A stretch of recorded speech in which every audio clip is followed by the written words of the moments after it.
यारा बहुत कटारवा लेके खोजता है गाँव में, खोजता है गाँव में। यारा बहुत कटारवा लेके खोजता है गाँव में, खोजता है गाँव में।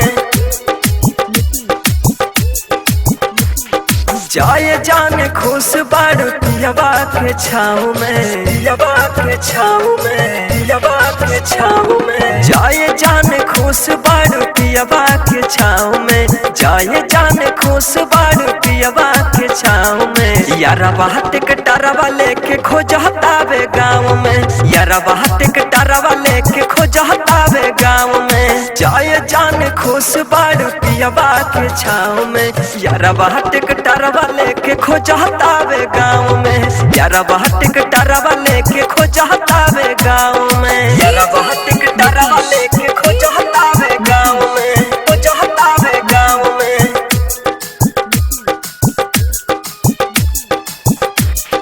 यारा बात कटारवा लेके खोजता वे गाँव में, खोजता वे गाँव में, खोजता वे गाँव में, खोजता वे गाँव में।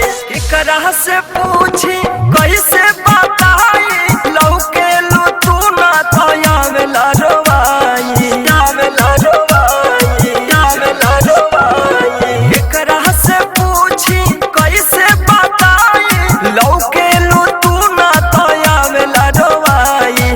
तू तो कहीं बैठल हो खबू पीपल के छाँव में, यारा बात कटारवा लेके खोजता वे गाँव में। यारा बात कटारवा लेके ढूंढता वे गाँव में, कटारवा लेके खोजता वे गाँव में, खोजता वे गाँव में।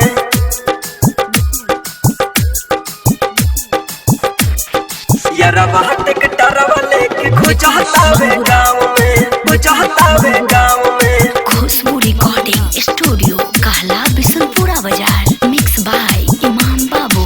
खुश बाड़ू जान तू तो जाके ससुराल में, राजू इमाम के छोड़ी बुरा हाल में, राजू इमाम के छोड़ी बुरा हाल में। खुश बाड़ू जान तू तो जाके ससुराल में, मुन्ना मतलबी के छोड़ी बुरा हाल में। छम छम पायल बाजत होई पाँव में, यारा बात कटारवा लेके खोजता वे गाँव में। यारा बात कटारवा लेके ढूंढता वे गाँव में, गाँव में। जाए जान खुश बारू पियबा के छाँव में, यारा बात कटारवा लेके खोजता वे गाँव में। यारा बात कटारवा लेके खोजता वे गाँव में।